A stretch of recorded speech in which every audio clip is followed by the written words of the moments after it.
And you shall recount their particular duties afterwards. You come hither, my lord, to marry this lady. No.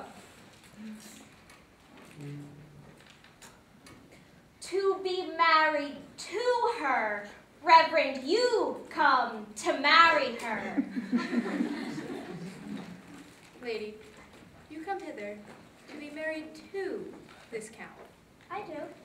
If either of you know any inward impediment, or you should not be conjoined, charge you on your soul to utter it. Know you any, hero? None, my lord. Know you any, count? I dare make his answer none. Oh, what woman dare do? What woman may do? What woman daily do? Not knowing what they do. How now?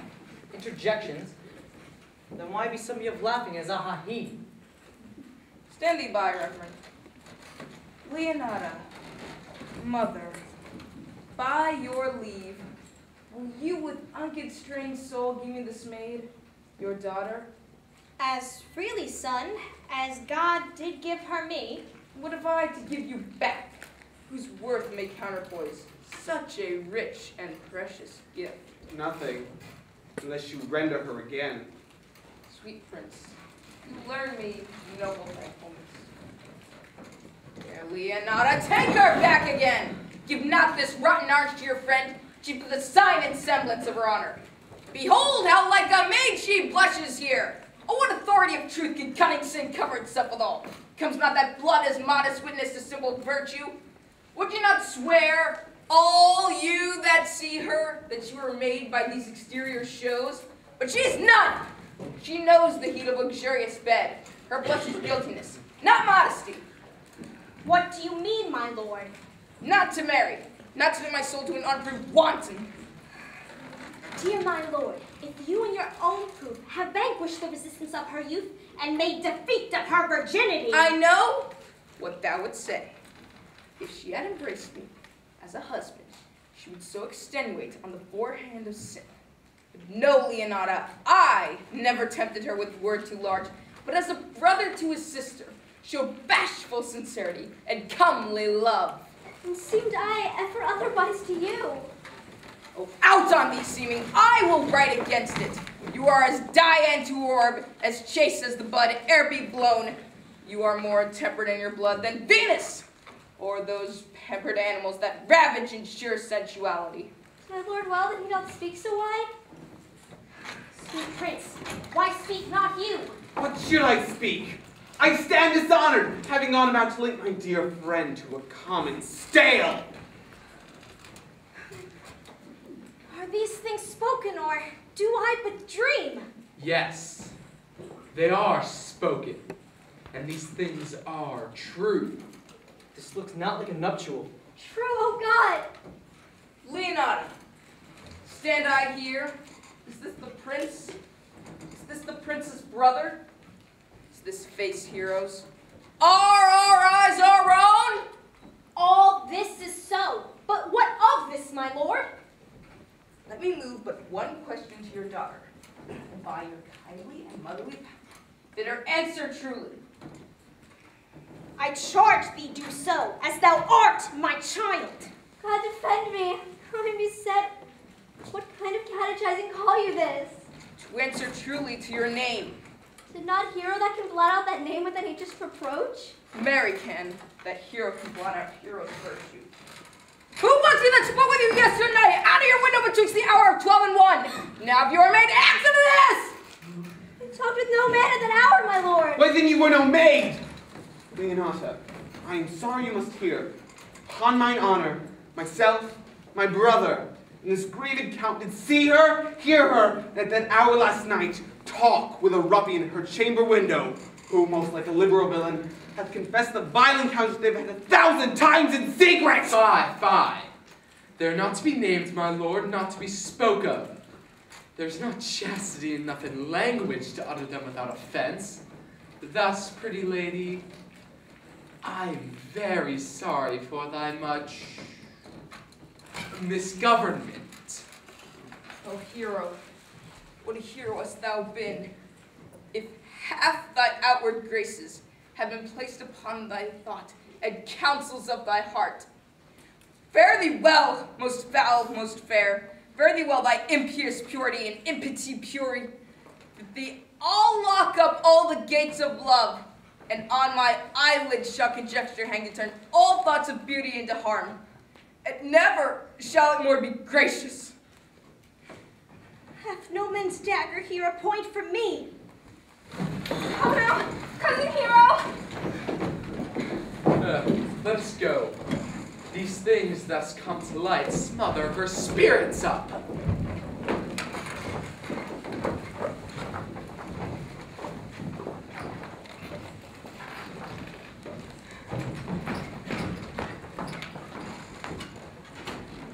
How doth the lady? Dead, I think. Hero!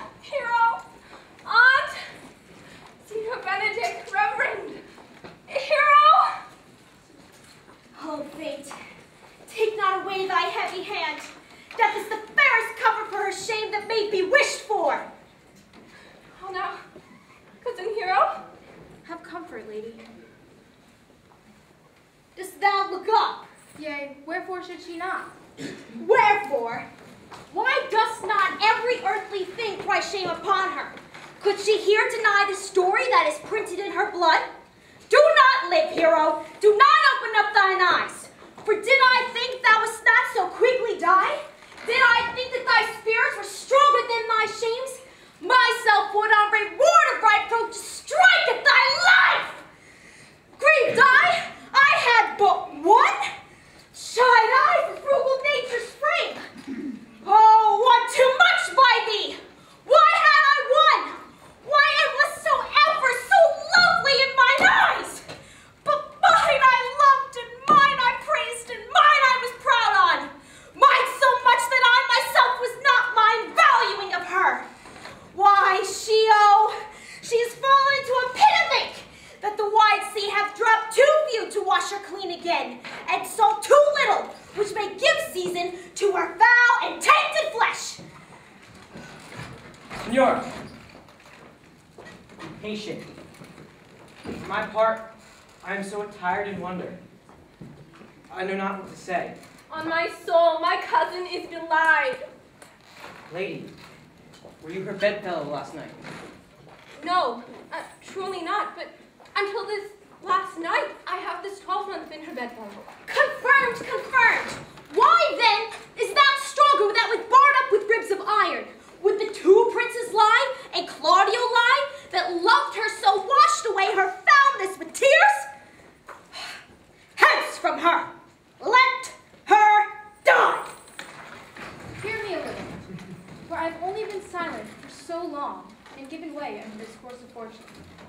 By noting of the lady, I have marked 1,000 flushing apparitions to start into her face, 1,000 innocent shames in angel whiteness to beat away those blushes. In her eye there hath appeared a fire, to burn the errors these princes hold against her maiden truth. 'Tis not my readings, nor my observations, with which experimental seal doth warrant the tenor of my book. 'Tis not my age, my reverence, calling, nor divinity, if this sweet lady lie, not guiltless here, under some biting error. Reverend, it cannot be. Why seekest thou then to cover with the excuse that which lies in proper nakedness? Lady, what man is he you are accused of? I know that to accuse me I know not. I know more than any man alive, but that when maiden modesty taught for it. and all my sins lack mercy. O my mother, prove that any man with me converse at hours unmet, but that I yesternight maintain the change of word with any creature. Refuse me, hate me, torture me to death. There is some strange misprison in the princes. The two of them have the very bent of honor. But if their wisdom be misled in this, practice of it lives in John the scoundrel, whose spirits toil within the frame of villainies. I know not. But if they speak but truth of her, these hands shall tear her. But if they wrong her honor, the proudest of them shall well hear of it. Pause a while, and let my counsel sway you in this case. Your daughter here, the prince is left for dead. Let her a while be secretly kept in, and publish it she is dead indeed. Maintain a mourning ostentation, and on your family's old monument hang mournful epitaphs, and do all rites that appertain unto a burial. What shall become of this? What shall this do? Mary, this well-carried shall, on her behalf, change slander to remorse. That is some good. But not for that dream I, on this strange course, but on this travail, look for greater birth. She dying, on the moment she was accused, shall be lamented, pitied, and excused of every hearer. For it so falls out that what we have we prize, not to its worth, whilst we enjoy it. But being lacked and lost, why, then we rack the value. Then we find the virtue that the possession would not show us while it was ours. So will it fare with Claudio, when he shall hear she died upon his words. The idea of her life shall sweetly creep into his study of imagination. Every lovely organ of her life shall come apparelled, more moving, delicate, and full of life into the eye and prospect of his soul than when she lived indeed. Then shall he mourn, if ever love had interest in his liver, in which he had not so accused her. No, though he thought his accusation true. But if it sort not well, then you may conceal her, as best befits her wounded reputation, in some reclusive and religious life, out of all eyes, tongues, minds, and injuries. Signora, let the Reverend advise you, and though you know my ignorantness and love as much unto the Prince and Claudio, by mine honor, I will deal with this as secretly and justly as thy soul should with thy body. Being that I flow in grief, the swallow's twine may lead me. 'Tis well consented. Presently away, for to strange sores strangely we strain the cure. Come, lady, die to live. This wedding day perhaps is but prolonged. Have patience and endure.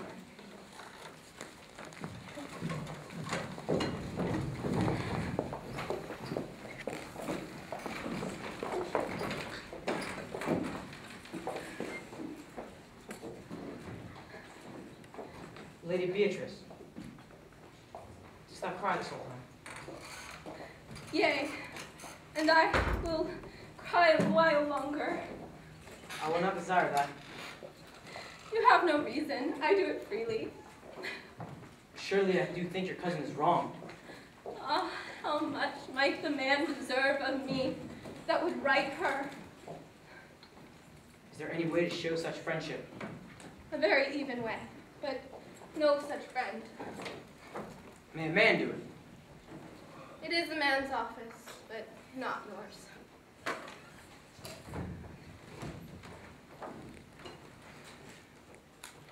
I do love nothing in the world so well as you. Is that not strange? As strange as the thing I know not. It were as possible for me to say I loved nothing so well as you, but believe me not, and yet I lie not. I confess nothing, and yet I deny nothing. I am sorry for my cousin. By my sword, Beatrice, that thou lovest me. Do not swear and eat it. I will swear that thou lovest me, and I will make him eat it that says I love not you. Will you not eat your word? With no sauce that can be devised by it. Protest, I love thee. Why then, God forgive me. What offense, sweet Beatrice? You have stayed me in a happy hour. I was about to protest, I love you. You do it with all thy heart. I love you with so much of my heart, there is none left to protest. Come.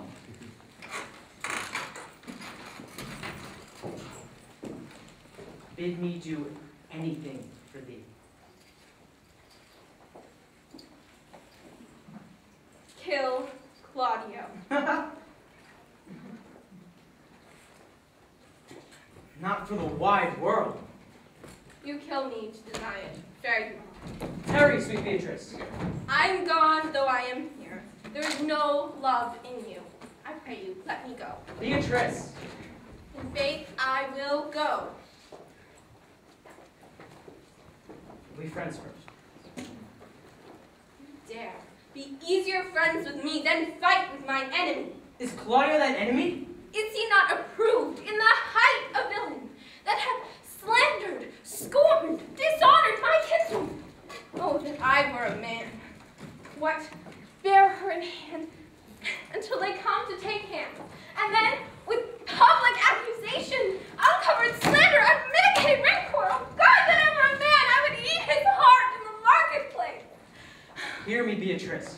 Princes and counties, surely a princely testimony, a goodly count, a count comfort, a sweet gallant, surely.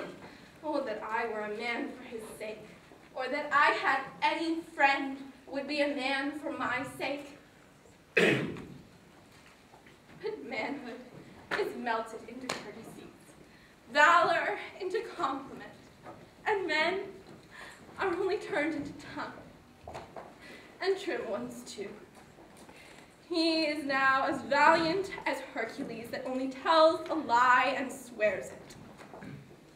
I cannot be a man with wishing. Therefore, I will die, a woman with grieving.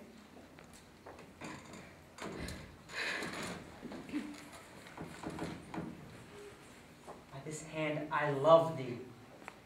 Use it for my love, some other way than swearing by it. Thinkest thou in your soul that Claudio hath wronged Hero? Yea, as sure as I have a thought or a soul.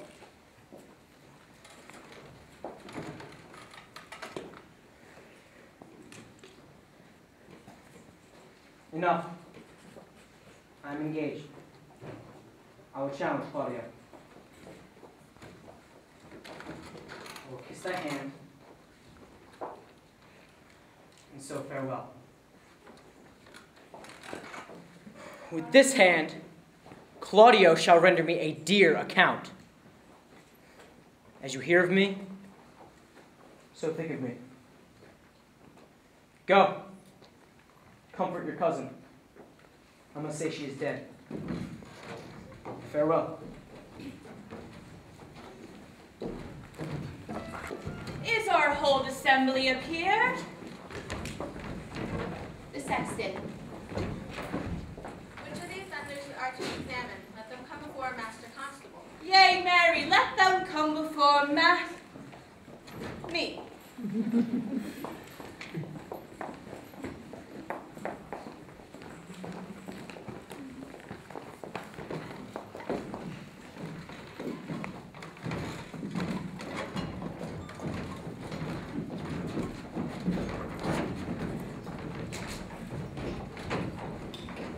What is your name, friend? Baraccio. Right, write down Umbraccio.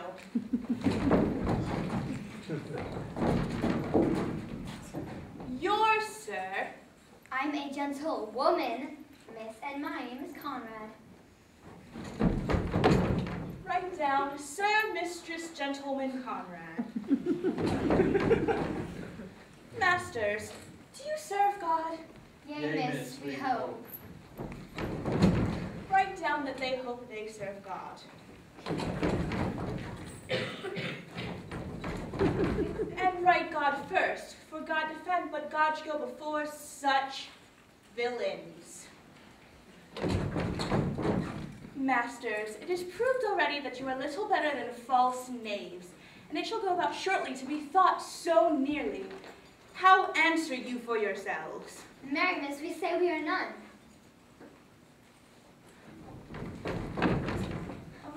most witty lady, I assure you. But I will go about with her.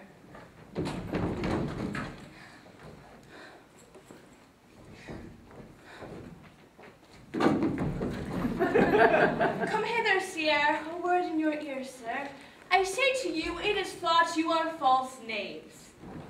And I say to you, we are none. Well, stand aside, for God, they are both entailed. Have you writ down that they are none? Master Constable, you go not the way to examine. You must call forth the watch that are their accusers. Yea, Mary, that is the eftest way. Bring the watch forth. I charge you, in the prince's name, accuse these villains. This man did say, upon his words, that Don John, the prince's brother, was a villain. Write down Prince John a villain. That is flat perjury, to call a prince's brother villain. Master Constable! Pray thee, fellow peace. I do not like thy look, I promise thee. What heard you him say else? Mary, that he had received 1,000 ducats of Don John for accusing the lady hero wrongfully. Flat burglary as ever was committed. What else? And that Count Claudio did swear upon his words to disgrace Hero in front of the whole assembly and not marry her. O villain, thou wilt be condemned into everlasting redemption for this. What else? This is all. And this is more, masters, than you can deny. Prince John is this very morning secretly stolen away. Hero was in this manner accused, in this very manner refused, and upon the grief of this suddenly died. Master Constable, let these two be bound and brought to Leonata's. I will go before and show her their examination.